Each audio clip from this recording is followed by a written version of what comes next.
You got time, Nicole? What was that? Do you have time? Yeah. Okay. What I want to do, I'm going to go ahead and begin the convene meeting. Because I have a quorum, but there are other commissioners that should be on their way, so I'd rather have more commissioners here for the presentation. Okay. So, and we'll just go through some other business. So, yeah. Of course. All right. I'm going to go ahead and call the June meeting of the Prince William County Human Rights Commission to order. I see citizens here of Prince William County.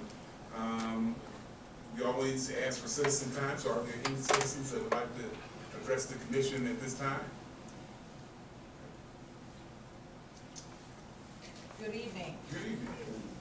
Chair Porter, Vice Chair Young, and, sorry she's not here, and Commissioners, thank you for letting me speak tonight. My name is Heidi BruMar, and I live in the Brentsville Magisterial District.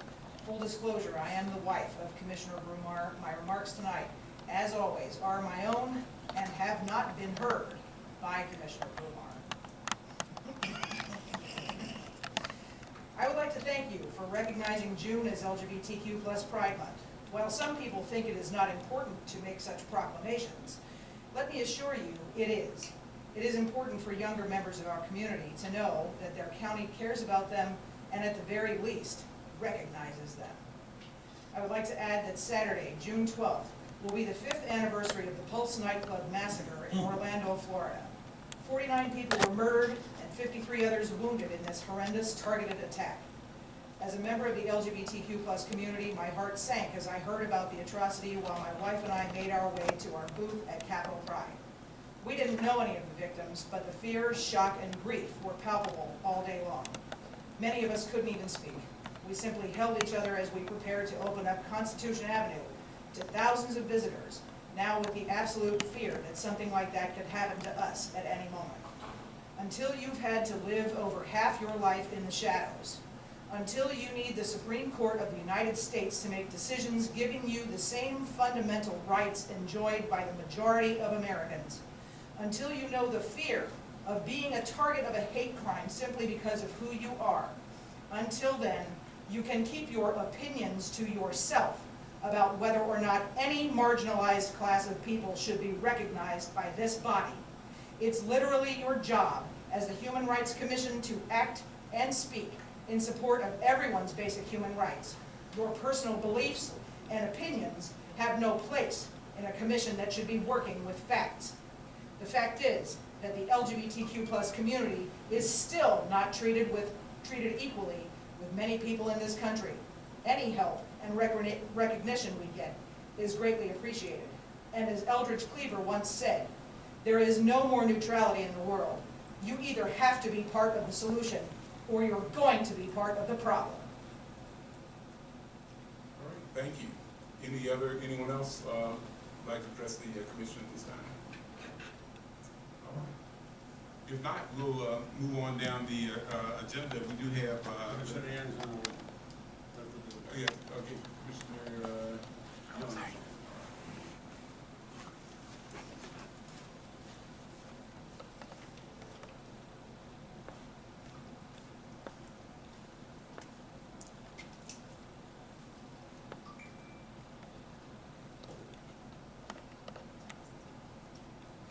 Yes, Vice Chair Young.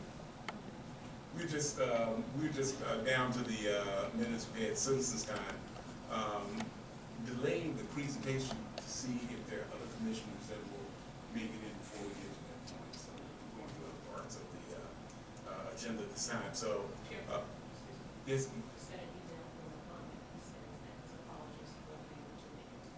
Okay, so we don't. So, who else? That's it. That's it. Okay, those two. Okay. Well, all right. Well. We'll just go in order then. So we'll go forward and have the presentation after the old business, and the old business are the minutes from May 13th.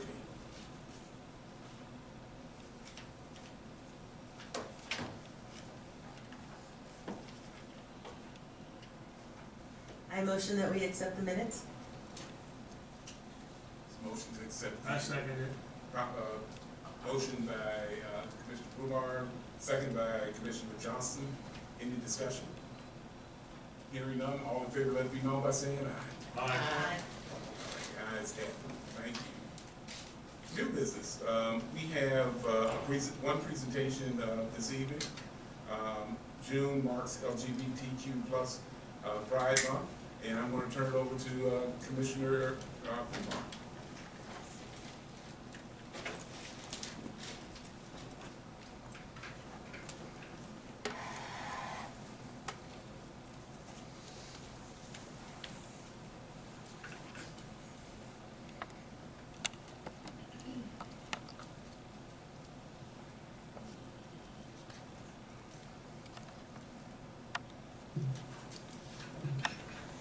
Thank you for giving me the time to speak on issues of the LGBTQ community. And I'm here as Casa BruMar Foundation, as the founder and executive director.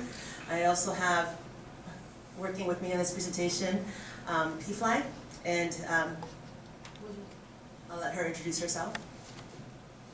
Nicole Campa here, good evening. I'm president of the board for Metro DCPFLAG. Thank you.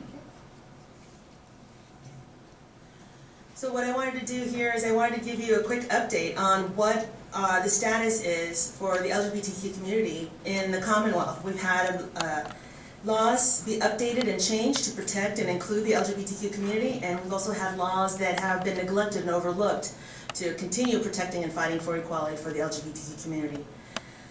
So, next slide, please.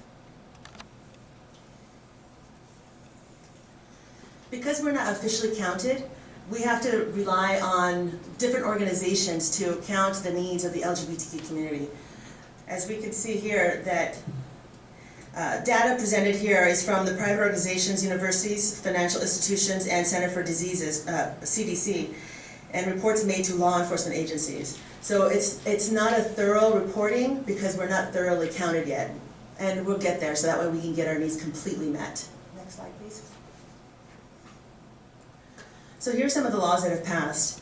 HB 2130 established an LGBTQ advisory board to the governor to advise on issues regarding the economic, professional, cultural, educational, and governmental links between the Commonwealth and the LGBTQ community in Virginia. It is much needed because what we had to do is address people individually in different counties and different cities and not have our Mets need equally across the board. Virginia passed legislation to allow citizens to affirm their correct gender on official state documents, including birth certificates and driver's license. This allows dignity with identity. Virginia recognizes that the gay and trans panic defense can no longer be used to justify violence against LGBTQ citizens. It was a way to cop out and protect the aggressor and not the victim. Virginia Values Act expressly adds sexual orientation and gender identity to the list of protected classes under the Virginia Human Rights Act. Being Human Rights Commission here, we know how important that is, and I'm glad that we adopted that as a county here in Prince William so that we can protect our LGBTQ citizens and residents. Next slide, please. HB 1805 and SB 1366 update to aging, caregiving, and client services to make sure our elder LGBTQ Virginians have more access to health care and services. So we know that our LGBTQ elders do face more discrimination than other elders in homes, facilities where they're being cared for. They're being denied access to their community because they're not family, blood family. They are also being pressured to change their religion and condemn their sexuality and their gender and their identity expression because it doesn't fit whoever's giving them care's personal religious beliefs. And so they spend the last days of their lives being tormented to be something different than they haven't been, or being afraid to come out of the closet again in their last days. SB 1138 repeals the Crime Act of donating blood, organs, and tissues by those who have HIV. House Joint Resolution 582 changes language in the state code that previously defines marriage as between only one man and one woman. Senate Joint Resolution 270 redefines marriage as a fundamental right rather than a union between only only one man and one woman. This also gives dignity to people who are in committed relationships and who are legally married. This also makes me feel like I am finally being recognized and that the 18 years that I've been with my wife is being recognized. So I appreciate that personally. Next slide, please. LGBTQ issues that need improvement by the Commonwealth. LGBTQ adoption. Currently, conscious clauses allows agencies to refuse to place foster and adoptive children with LGBTQ people based on religious beliefs or moral convictions and policies. We are only hurting our youth by not allowing them to go into a safe and loving home. Instead, we're making sure that they are continuing to be housed or separated from from opportunities and possibilities of personal growth and security. Bias-based profiling, sexual orientation, and gender identity are not included in the definition, so police can take action based solely on those perceived orientations and identities. So we know as the Human Rights Commission that you can be pulled over, that people have been pulled over for being brown and being black. Now it's illegal to do that, but it's not illegal to pull somebody over if they look gay, queer, or transgender.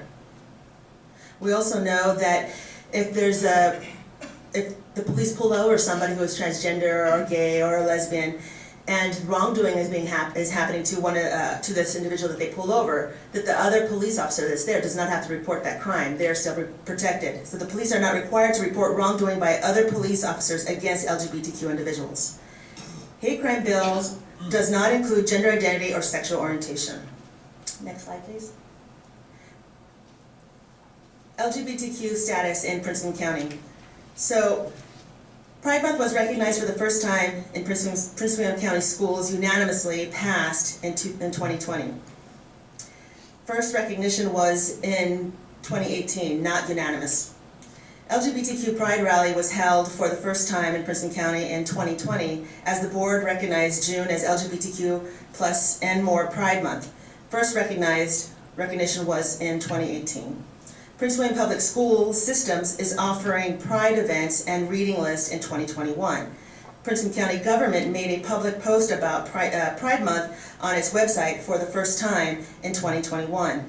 Prince William County Human Rights Commission recognized Pride Month for the first time in 2020 and again in 2021. So we are being very progressive about it, making sure that we're protecting those and making sure the least among us are being included. Next slide, please. LGBTQ issues that need improvement in Prince William County. Memorandum of Understanding, MOU, with the county partners to not discriminate based on gender identity or sexual orientation, and enforcement of the MOU needs clarification. So starting July of this year, there is a new MOU that's going to be following what we adopted about not discriminating against LGBTQ people. But what is not clear is how they're going to enforce that rule. Also, ensure every county agency has information accessible about resources they offer for the LGBTQ community, websites, mission statements, physical literature, and lobbies. So before I was going to make this presentation, I was calling all the commissions and all the working groups here in the county, asking them how they're advocating and how they're including LGBTQ individuals. The only one who could really say anything for sure was us. So we need to work on that. Next slide, please. There is an event being held, oh, we missed that one. What was the last one? Sorry. Oh, that was it? Okay. So I just wanted to update you all about, there is an OHREP event on LGBTQ issues and protections that the County of Fairfax is going to be offering through their Human Rights and Equality Program in partnership with Aging Rainbows. And I have the link here. I will share it with you all. I'll send it in an email, and I'll share it with you all here. It should be on your pamphlet that I gave to you. And it's a good way to see how we can partner and do the same thing here next year on doing an event about how we are protecting, as a county government, how we are protecting the rights and the dignities of the LGBTQ community. And now I'm going to have my partner speak on the next slides.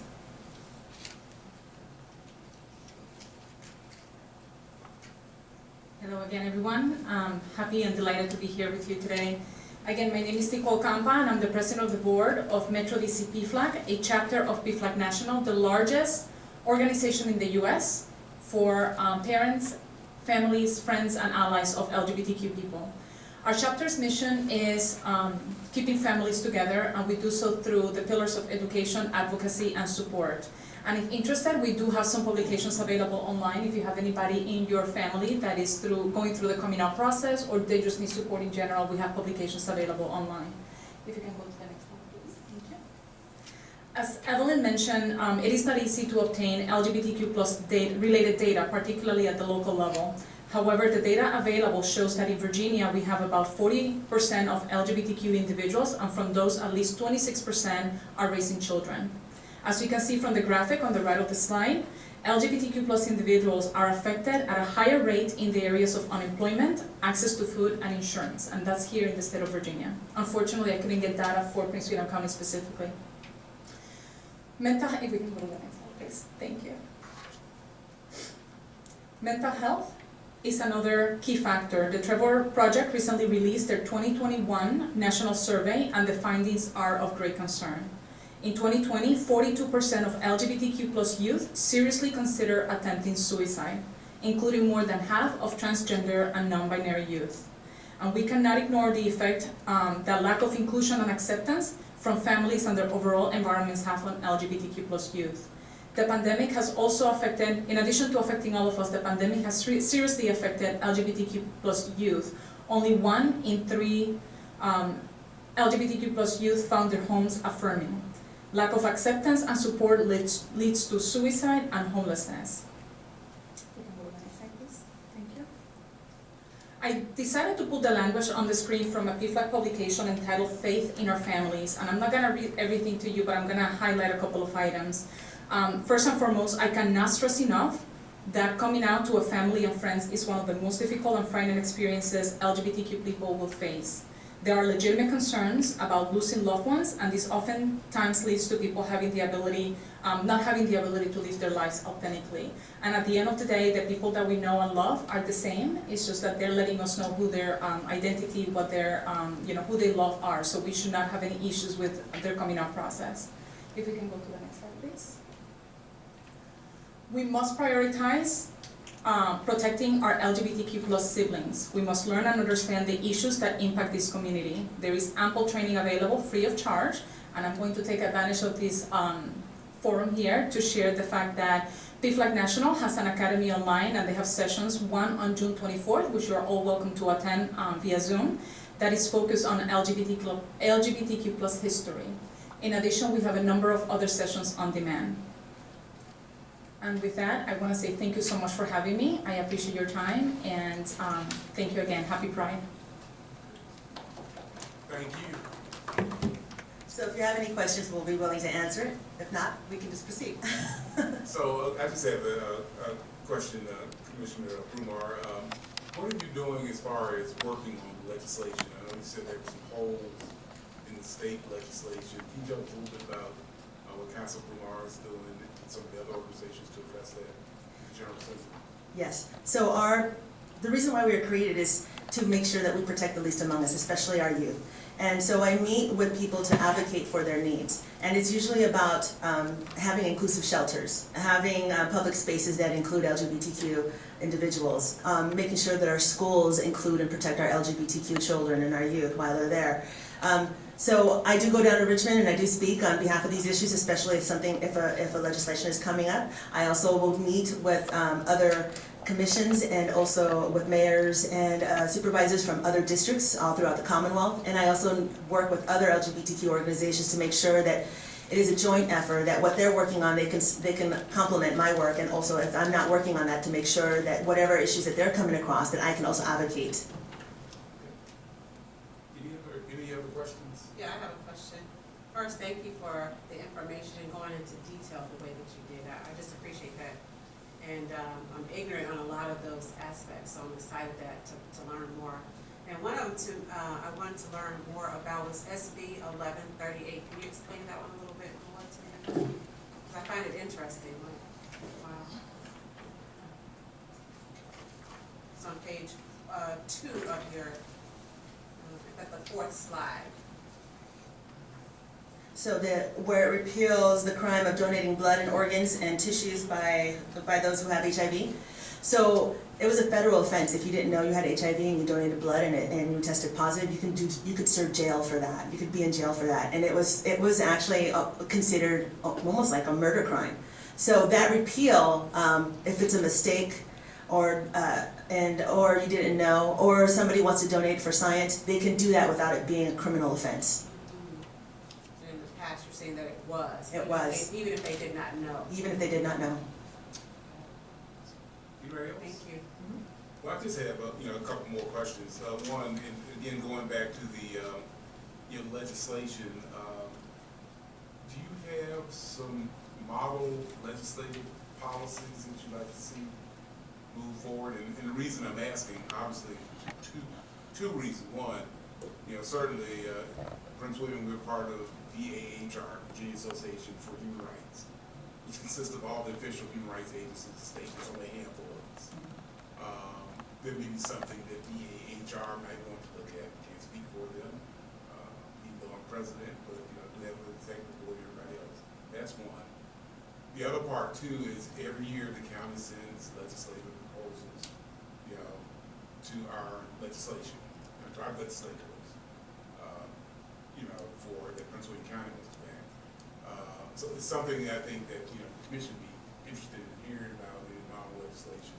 And secondly, oftentimes we do, in particular with VHR, when legislation going forward from other commissions across the state, there's some things we tag on to.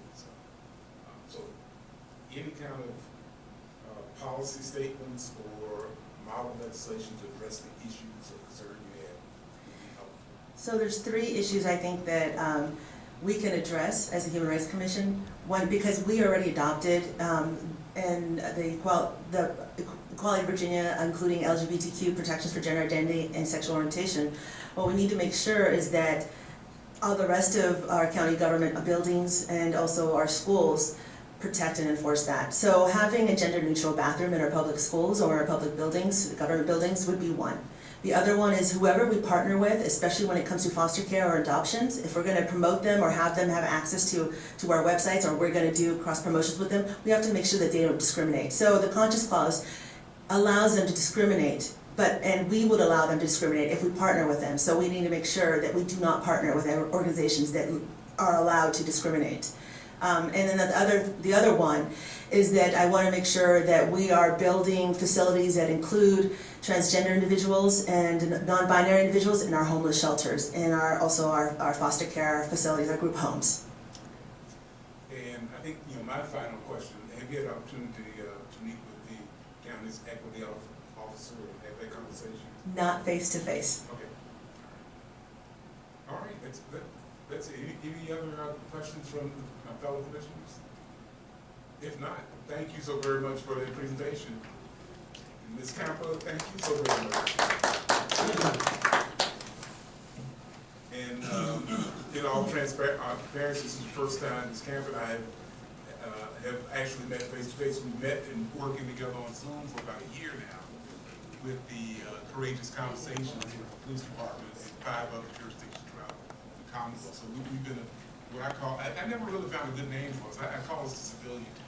Civilian team works for me, Yeah, right. The other parts of the police department. So it's so good to meet you in person. Instead of by Zoom.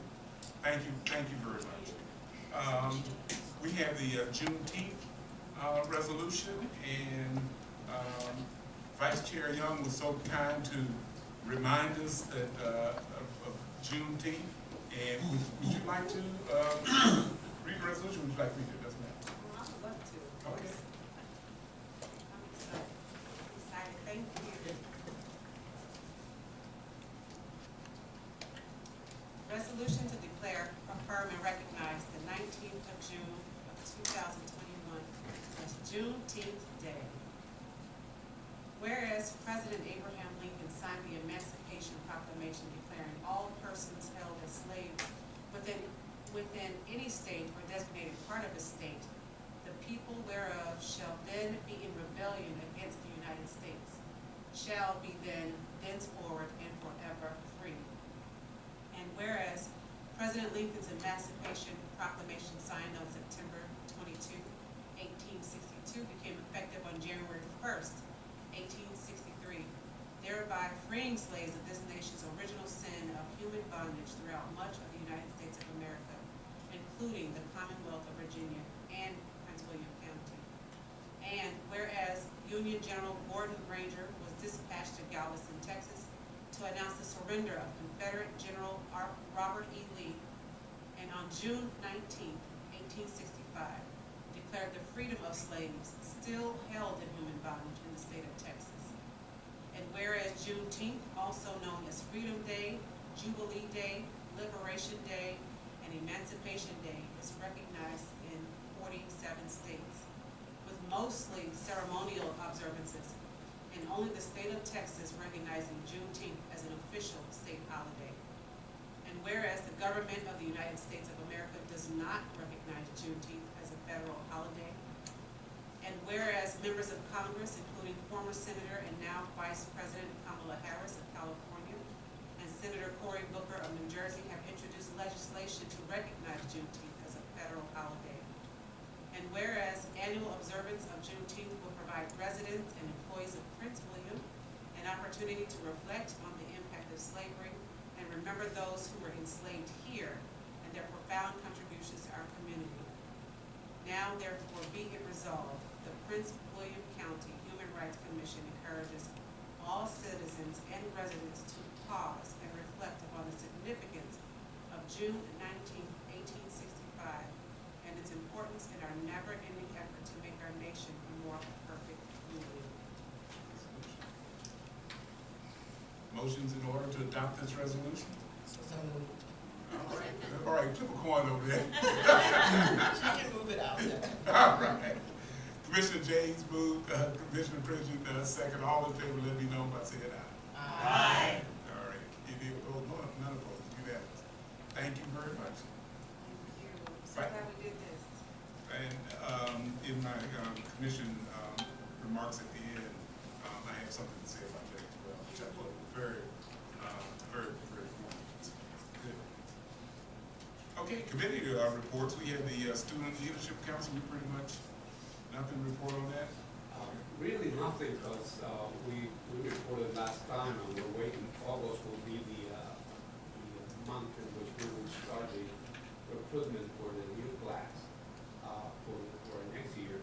And we just hired a new outreach and education coordinator, which will start on Monday, and that person will start working on that process as part of her job. So next meeting, I probably there should be more to report on that.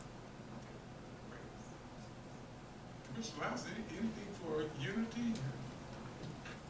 I was unable to attend the last meeting, so I did not have any updates.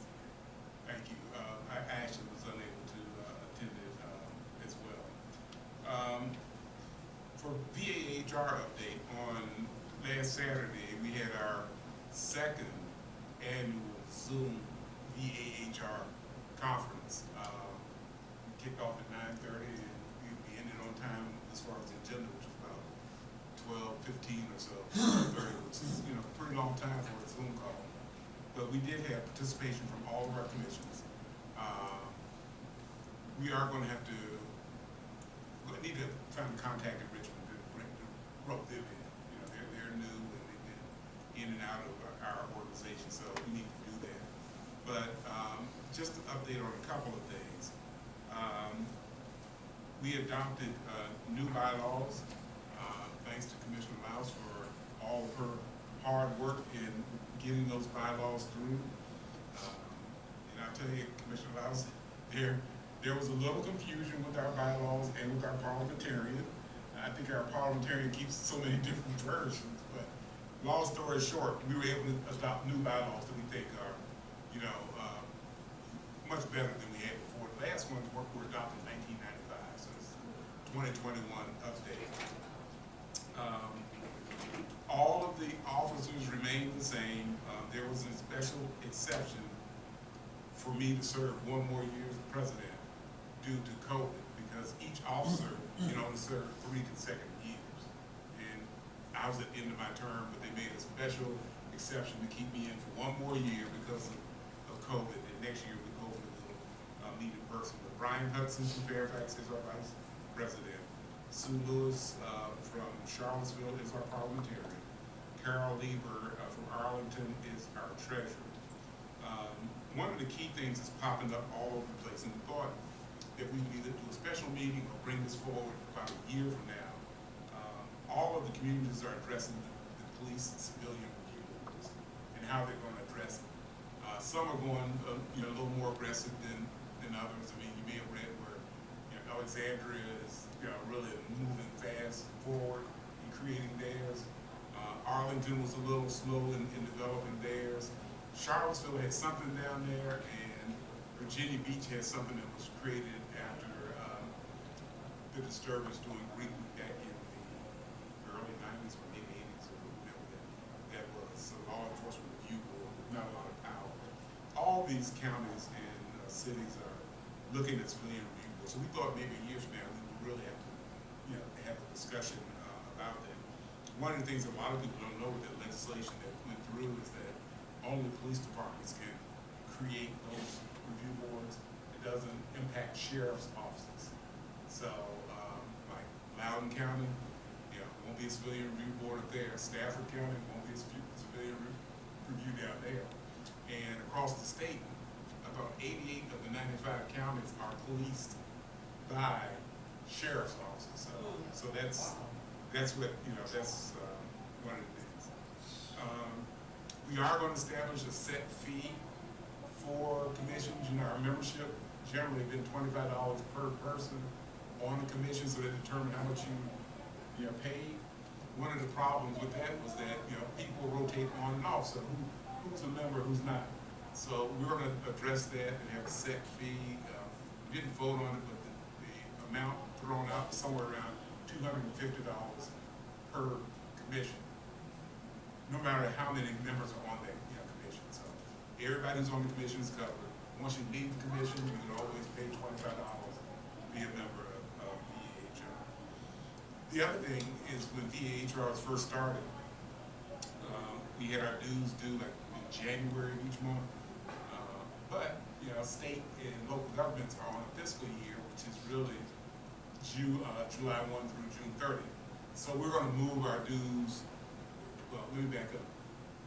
Nobody's going to be asked to pay dues this fiscal year because our account is good. We haven't had any conferences. We're fine. But next fiscal year, we're going to ask for dues to be paid between July 1 and in the first quarter, so that'll be July 1 through September 30 for each commission. So that's the hot stuff that came out of VBHR. I always feel good when the meeting's over. It does provide a good venue for all of us who deal with similar situations to have those conversations. And it looks like I'm on too for Racial and Social Justice Commission. Racial and Social Justice Commission, we will be meeting again on next Thursday at 6:30. At 6:30 here in the court building. That is, you can see that electronically. Tune in to that. I encourage commissioners to look at that. We all have certain subcommittees. I'm actually on the policing subcommittee, and part of that is looking at use of force, recruitment, which I thought was pretty interesting because I shared an email with the chair of that subcommittee today about use of force. And you've heard me say this in the Racial and Social Justice Commission. You may have heard me say it here. Fairfax released their report in 2020, 2019 statistics, and we saw African Americans made up 45% of the people use of force was against, with the population of barely 10% of African Americans. The International Association of Police Chiefs looked at use of force for 2021, and again, it's disproportionate. One of the things here in Prince William County, there's an article that went out, we know about that, about the traffic stops, which didn't appear to be any disproportionate number of traffic stops based on race and ethnicity, but the search of the vehicles, African Americans and Hispanics, accounted for 74% of the searches of the vehicles. So that's, those are the kind of things that we're battling and addressing. So that's Racial and Social Justice Commission. I know Ms. Benning, Mr. Torres, they're heavily involved in this. Racial and Social Justice Commission takes up much more work for them than us, so they love us for that. So that's the RSJC. Anything, Mr. Torres, I may have missed on that? That you may want to, I didn't prepare a report, I just kind of landed on. No, that most of the work is being done at committee level, not necessarily on the line, that first Thursday of the month, which is a little bit contentious always. But the committees are working well, because there's some cameras there and certainly there's a different kind of environment. There are three committees: education, policing, and general government services. And most of the work is being done that.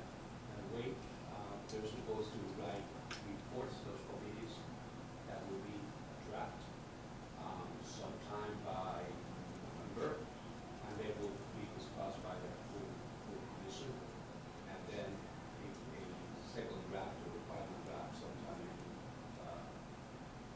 September, November, and the final in December. September will be the rough draft, November will be the kind of the final draft, and then December will be the report to the Board of Supervisors. And I think that they're doing the work is being done at committee level, and they're doing the job. So down with that, because they see the big condition and they come, can these people going to be able to do something? But at the committee level, they're doing what they're supposed to. So one of the things too, I'd say, this is what I shared with the police subcommittee today in the email that I sent.